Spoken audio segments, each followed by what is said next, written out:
क्या आज हालात ऐसे नहीं कि कलमे पर, अजान पर, हुजूर के नाम पर, कुरान के औराक पर, मज़ारात औलिया पर, इस्लाम के शायर पर, हर चीज पर हमले नहीं है? हर चीज पर हमले। और इसमें से एक जमात ऐसी बन जाएगी जो सेकुलर बन जाएंगे। टोपी दाढ़ी रखने वाले वो सेकुलर बन जाएंगे और कहेंगे ठीक है हम भी बार बार ला इलाहा इल्लल्लाह नहीं पढ़ेंगे, ठीक है हम आज़ानें भी बंद कर लेंगे, ये भी निकाल लेंगे वो भी निकाल लेंगे, हम न्यूट्रल हो जाएंगे। वो एक जमात ऐसी बन जाएगी, अल्लाह उस शरीर जमात से हमारी हिफाजत फरमाए। वो मुनाफिकीन की जमात होगी, मुनाफिकीन होंगे जिनका दिल कुफ्र कर चुका होगा, जिनका दिल गैर खुदा को राजी करने के लिए अपने खुदा को छोड़ चुका होगा। आपका दिल ऐसा होने ना पाए। मौत करीब है, क़यामत करीब है। नौजवानों, अपने ईमान की हिफाजत करो। कुरान में रब ताला फरमाता है इन्नल्लाह ला यगफिरु अन युशरक बिही व यगफिरु मा दून ज़ालिका लिमन यशा।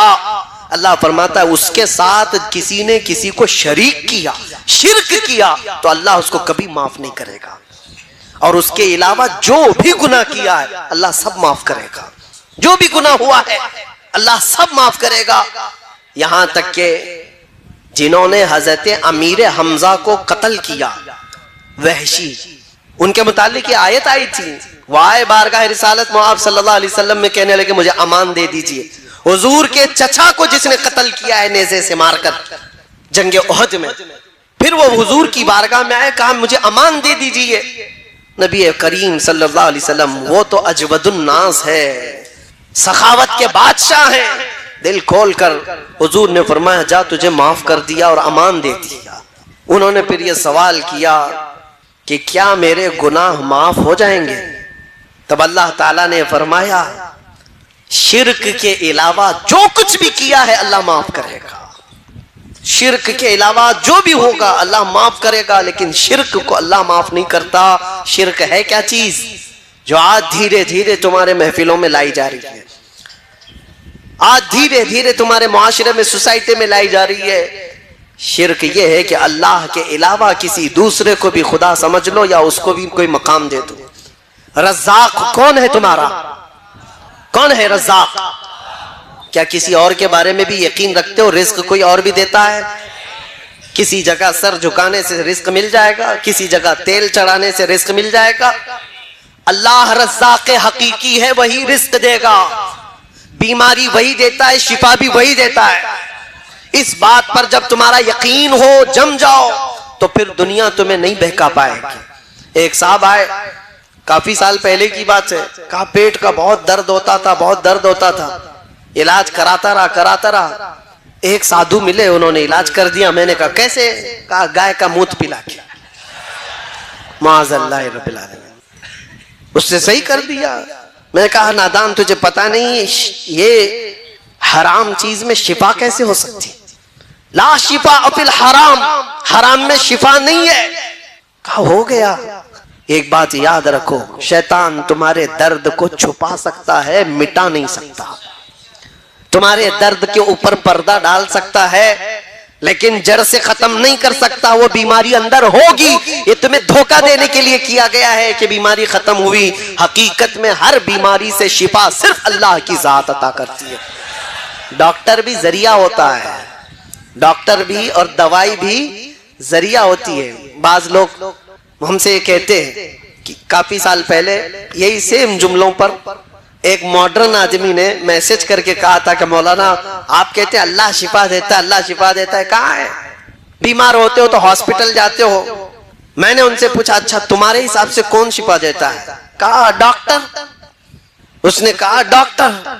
मैंने उनसे कहा ठीक है, मैं एक बीमार को लाता हूं और डॉक्टर को यहाँ बिठा देना, देखता हूं डॉक्टर देखता रहे, मरीज अच्छा हो जाता है। कहा नहीं, दवाई देता है। कहा फिर डॉक्टर कहाँ है? वो तो दवा सही कर रही है, वो तो दवाई सही कर रही है। और अगर दवाई चली गई तब भी मैं कहूंगा, अगर उसका हाजमा सही नहीं था, दवाई निकल गई तो वो भी असर नहीं कर रही है। बहुत सारे मामलात हैं शक व शुबा पैदा करने के लिए, लेकिन एक बात याद रखो, ये सब चीजें जरिया हैं, हकीकी शिफा देने वाला सिर्फ अल्लाह रब्बुल इज्जत है। एक दौर आने वाला है तुम पर, अल्लाह ताला उस फितने के दौर से हमारी हिफाजत फरमाए।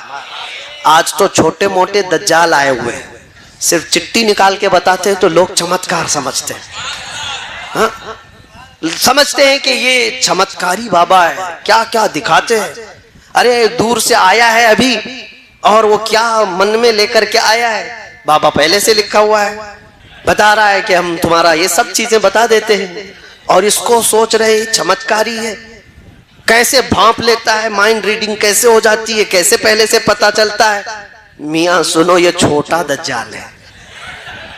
हुजूर पाक सल्लल्लाहु अलैहि वसल्लम ने फरमाया बड़ा भी आने वाला है, कानिया दज्जाल, एक आंख वाला। अरे वो तो बारिश भी बरसा के दिखाएगा, वो तो जमीन से पौधे भी निकाल के दिखाएगा, वो तो मरे हुए आदमी को जिंदा करके भी दिखाएगा। वो दज्जाल आएगा, लेकिन वो भी खुदा नहीं हो सकता, वो भी खुदा नहीं, वो आजमाइश है। और उस वक्त भी मेरे आका ने फरमाया तुम ईमान पर जमे रहना, चाहे वो जितने भी करिश्मे करके दिखाए, तब भी ये कहना हमारा रब, हमारा रब। बस इस पर जमे रहो, इस पर डटे रहो। अल्लाह की मदद आने वाली, अल्लाह की मदद आने वाली, क्योंकि अल्लाह का वादा है ततनज़्ज़लु अलैहिमुल मलाइका, अल्लाह उन पर फरिश्ते भेजता है। लोगों ने कहा कि ठीक है ये इंसान है, लेकिन इसको साथ में अगर कहीं ले जाना है बाजार में तो 5 जंजीरें पहना कर, एक गले में, 2 हाथों में और 2 पैरों में 5 जंजीरें डाल करके औरत को बाजार ले जाया जाता था। औरत की यह हैसियत थी। मेरे मुस्तफा सल्लल्लाहु अलैहि वसल्लम ने इन जंजीरों को तोड़ा और उन जंजीरों को औरतों की जेवर बना दिया गया है। शक्ल तो बाकी है लेकिन जंजीर नहीं है। औरतों को इज्जत इस कायनात पर जिसने दिया है वो मेरे मुस्तफा ने अता किया, रसूल करम सल्लल्लाहु ताला अलैहि वसल्लम ने अता किया है। अजीजा नेगरा में वखार, आज इसलिए भी मैं बात कर रहा हूं कि 2 चीजें बहुत बड़ी सख्त हैं दुनिया में, औरत और दौलत। इस पर कंट्रोल अक्सर लोग खो जाते हैं, यहीं से तो गुमराही आती है। इन 2 चीजों की लिमिटेशन मेरे आका ने जो तय की है वो कितनी बेहतरीन है। मदीने की एक यहूदी औरत है, चिट्ठी लिखती है अबू बकर सिद्दीक रज़ियल्लाहु ताला अन्हु जब खलीफा वक्त है, कहा कि मैं मदीना छोड़कर यमन जाना चाहती हूँ, मेरे खानदान के पास, मुझे यहाँ सेफ नहीं लगता, सब मुसलमान हैं, मैं जाना चाहती हूँ। सिद्दीक अकबर ने उसका रास्ता नहीं रोका, कहा कि ठीक है जा सकती है, लेकिन तन्हा औरत है, कौन जाए इसके साथ। 2 जवान सहाबा को साथ में कर दिया कि यमन तक इस खातून को पहुंचा कर क्या हो। अब वो औरत और डर गई। मुसलमानों के बारे में जो एक परसेप्शन है, एक बना बनाया हुआ है, प्रोपेगेंडा है कि औरतों को देखेंगे तो ये पागल हो जाएंगे, कुछ भी कर लेंगे। दुनिया ने इस तरह से बना रखा है, हकीकत में खुद गंदे हैं। 2 जवान सहाबा को उस औरत के साथ कर दिया गया। औरत को ऊंट पर बिठाया गया है, कजावा सजा है, दोनों जवान चलते हुए जा रहे। यमन तक जाना है मदीने से, जहां जहां चौकियां आती, चेकिंग पॉइंट आते, ये दोनों नौजवान बात करते, खलीफा अव्वल सिद्दीक अकबर की मेहमान है, यमन जा रही है, ऊपर नहीं देखा जाता, रास्ते खोल दिए जाते।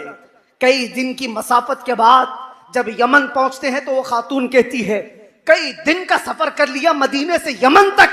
वो औरत कहती है मैं खुदा को शाहिद बनाकर कहती हूं, एक बार भी इन दोनों नौजवानों में से किसी ने मेरी तरफ आंख उठाकर नहीं देखा नहीं। जब मैं उतरती, जब मैं चढ़ती, जब मेरी हाजतें होती तो ये नौजवान अपना चेहरा फेर लेते, एक बार भी इन्होंने देखा नहीं। यमन पहुंच करके वो अपने खानदान को जमा करती है और कहती है मैं तो ये सोच रही थी मदीना अब सेफ नहीं है, मैं अपने खानदान के पास आ जाऊं, लेकिन ऐलान करती हूं ऐ मेरे खानदान वालों, मैं भी वापस मदीने जा रही हूं, तुम भी वापस मदीने आ जाओ। औरतों की इज्जत अगर कहीं महफूज है तो वो दामन मुस्तफा में महफूज है। मेरे अजीजों, ये सिर्फ और सिर्फ बेटियों की बात जहां तक है, ये इनकी इज्जतों की बात, हदीसें पढ़ो आपको पता चले। बेटी होने पर मेरे आका ने शफाअत की बात फरमाई, बहन हो तो फरमाया उसकी गायबाना भाई के हक में दुआएं ऐसी कबूल होती हैं जैसे काबे के पास कबूल होती है। माँ हो तो उसके कदमों में जन्नत है, बीवी हो तो एक लुकमा उसे खिलाया तो सदके का सवाब। औरत को हर मकाम पर वो इज्जतें दी गई। नबी आखिर ज़मान सल्लल्लाहु ताला अलैहि वसल्लम ने आखिरी जो अल्फाज वफात के वक्त जो बयान फरमाए उसमें भी ये जिक्र है, मिल्के यमीन अस्सलात, वो मिल्के यमीन। मिल्के यमीन किसको कहते हैं? जो तुम्हारे मातहत रहने वाली औरत। मेरे आका ने फरमाया उनका ख्याल रखना, उनके साथ ज्यादती ना हो, उनके साथ जुल्म ना हो। और हुजूर अकरम सल्लल्लाहु ताला अलैहि वसल्लम ने की सीरत आप पढ़ो, 10 बीवियां जो एक साथ रही, 10 बीवियां, और मुख्तलिफ रिवायात में जो 11 है तादाद, वो आगे पीछे किसी के इंतकाल के बाद, हजरत खदीजा जब तक थी तो कोई और बीवी नहीं थी, बाकी 10 बीवियां जब तक थी, एक भी बीवी ने कहीं कोई रिवायत नहीं बयान की कि हुजूर ने किसी पर हाथ उठाया, किसी ने नहीं कहा।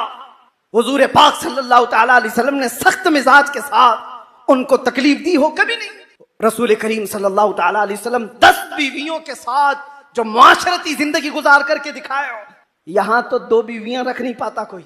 और वैसे भी हमारे ऊपर इल्जाम है कि 4 वाले हैं, मियां एक नहीं संभलती, 4 की बात की है।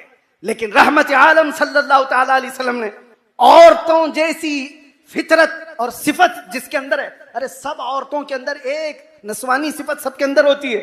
वो उम्महातुल मोमिनीन थी, रसूलुल्लाह की बीवियां थी, लेकिन थी तो औरत। और हदीसों में इसका जिक्र भी है। हजरत आयशा की बारी में हुजूर सल्लल्लाहु तआला अलैहि वसल्लम उनके घर हैं, हजरत ज़ैनब दूसरी बीवी हैं। उन्होंने गोश्त का एक ऐसा सालन बनाया जो हुजूर को बहुत पसंद था। उन्होंने सोचा आज मेरे घर में हुजूर तो आएंगे नहीं, बारी आयशा के घर है। थोड़ा सा सालन उन्होंने अपनी खादिमा को दे करके भेजा आयशा के घर, रसूलुल्लाह सल्लल्लाहु अलैहि वसल्लम, ये सालन हुजूर को पसंद है, पहुंचाओ। औरत होती है, खादिमा लेकर के आई। हजरत आयशा ने पूछा ये कहां से आया? कहा ज़ैनब के यहाँ से।